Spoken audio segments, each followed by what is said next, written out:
ahoni warahi mono marere o hoko e la kanga ko hala tai maria e roto o tangata o te tine hapai veu kapita o ke kapai vai o rive o i popua koe la rompe au hoko ai fau mo fau mai mo aora ha mo ya fo ro atu pa ai do ke ure pa he ka te ha ko hanga tu mi la ka nga fai anorukia sinanga roa i lo ta kauna e mataki e tonga o sinanga roa o afio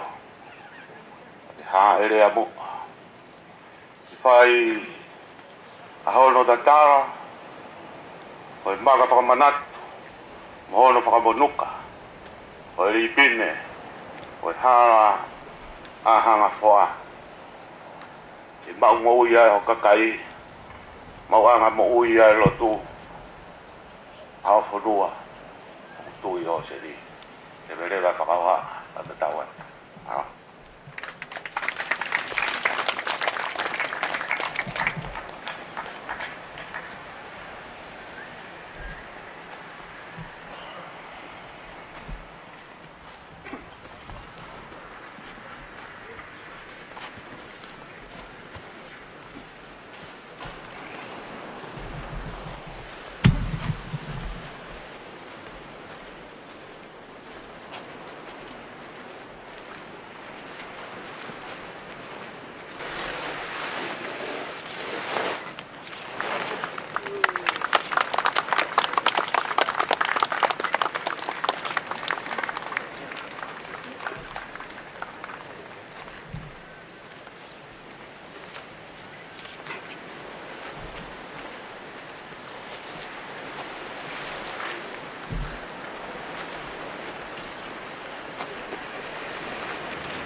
Your Majesty, distinguished guests, ladies and gentlemen, May I take this opportunity to reflect on the efforts and contribution of various people who were instrumental in this redevelopment project for transportation and communication links between the main island of Foa and Mifuka.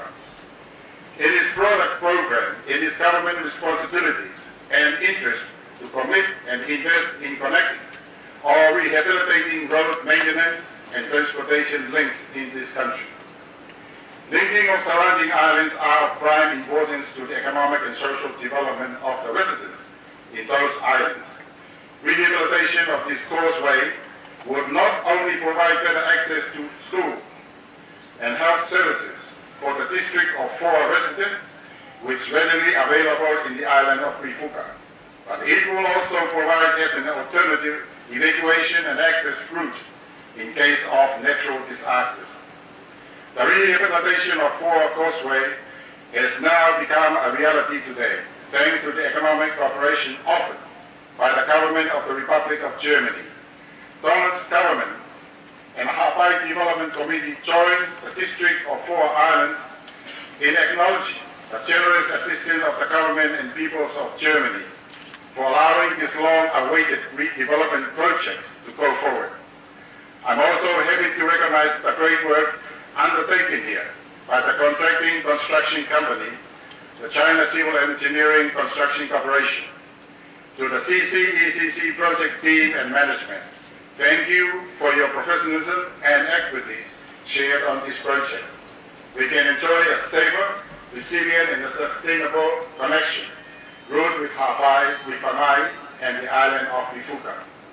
There is no doubt that the improvements of the roadway will bring lasting benefits to these communities and the visitors who come to enjoy the islands and sandy beaches of Hawaii. However, I would like to reiterate one of the government's outcome objectives, to encourage strong, inclusive communities that work together to ensure that the distribution of the development benefits is mutually enjoyed by everyone. Through the engagement of districts and communities to work together in this project, it plays a key component in today's success.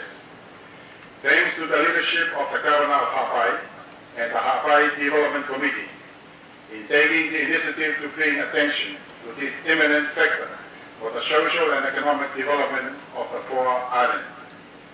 In maintaining your commitment to follow through this project for better communication link for the district of Foa Island and the capital in Mifuka, the impact will now be phenomenal. We are all pleased to see here today that the project is being brought to a successful conclusion, and the opening of the new rehabilitated causeway will happen within a very short time since work began in February 2013. In conclusion, the completion of today's projects are the result of hard work and collaboration of many people, and these projects set an example for the other islands in terms of planning and execution, and I'm sure that the whole community of both sides of the islands of Foa and Mifuka are looking forward to today's official opening. Malo.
ai tangata I whanua, nei whanua hapa I pere.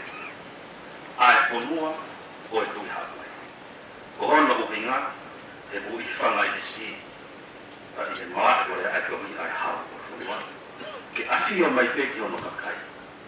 Pea mo whakaroa, a hala a hangani, ke tokoni ki se tūtaki mo te whanoma aki, a si kakai, o e kotu motuni, o hapa I pere. O whamawatu, rawaki. Gauri ko o toi whakahaerea e nā whio. Ke toi haere mai ki o tutuna. Ke tau maalari whakaka ono kātua ngā ai ofa whakasamare taini. O whaki mai ke whanua mūri tai ana me kina. Ke lawe monua i a whanua kate. Koe ofa o whai te koe ansi amane. Ke whakatau ia ki ofa e tanaka whanonga. Ane whanonga I hala se ko na me ate o toho ai kafo te ane toko ni. O awhia e aho ne whiona ne, e apure ana mūri. Ko samare tani le lei. O ne omi ai ne ofa e Krismasi, ke maurawi ai. Palei he motuaki o kumea hene paremia, me tohone paremia, na moe konga o eiku e whai area konga. O toi marei foki, ai ana hama whakatakahi unu ia e kumani. O hane uhuku ia ke loro ahalaipa. A mo whakatokana hen, ke hoe ki ministaa mi he loro. Le ospa mo oni e kama premis kalau ni maa kore ai tohi. I ngahi te fito e ungana makuinga o e kaki e uku mawha. Ko e whika uwaki, ko e ofa whakaotua. O ku tau e ofa whakaotua e wahe tāu, mo e whakamau kotonu. Ko e wahe tāu o kuhei ngai ke hiki hake masiwa ta hake mumu. O toi whakatokana hen ke loro ahalai mamu. Ke whai peho mō lakano mō fie tonu ka ukaha, a fio hene tau whahau.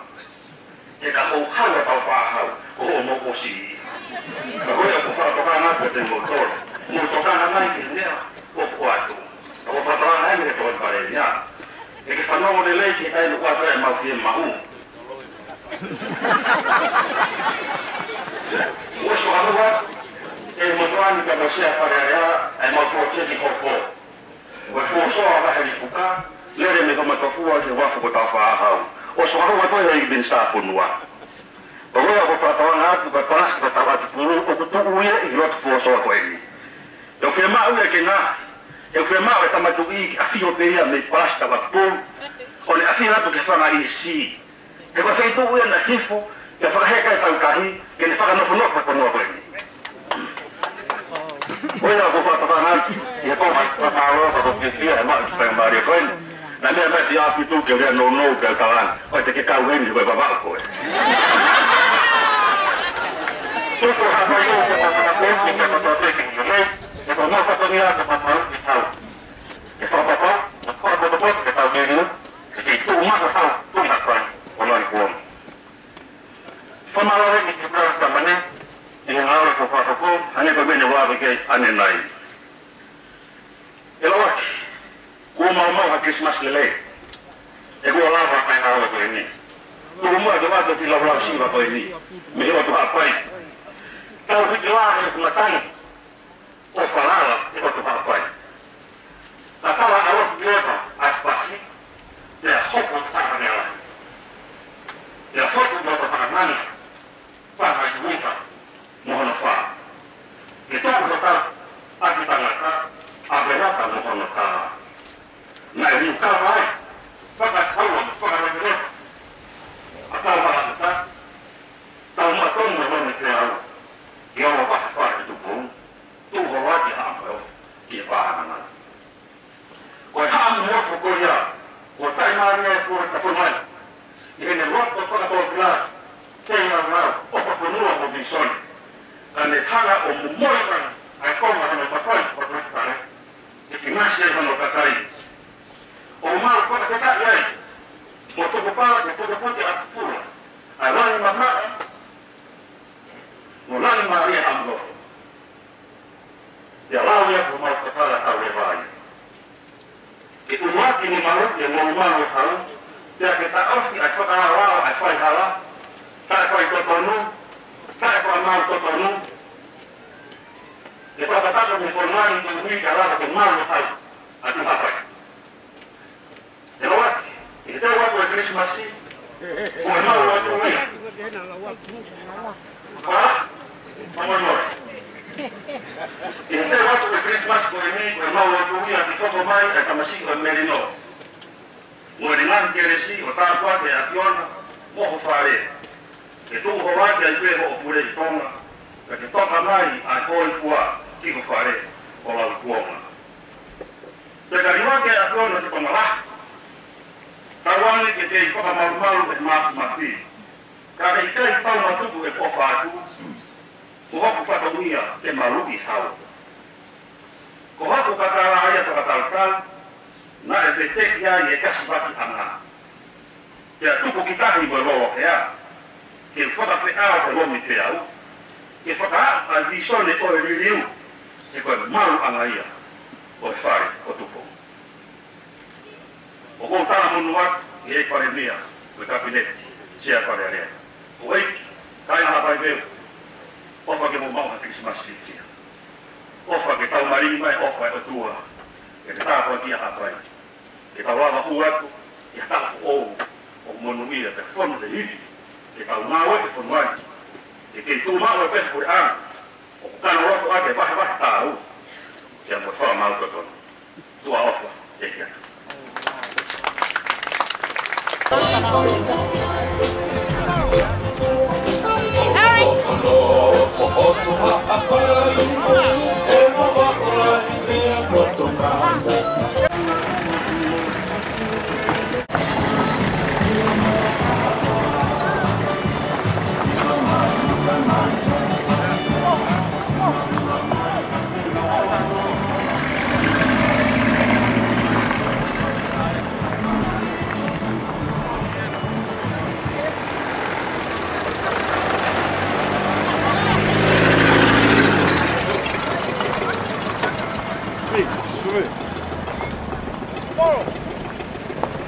E aí, vai, pega, calma.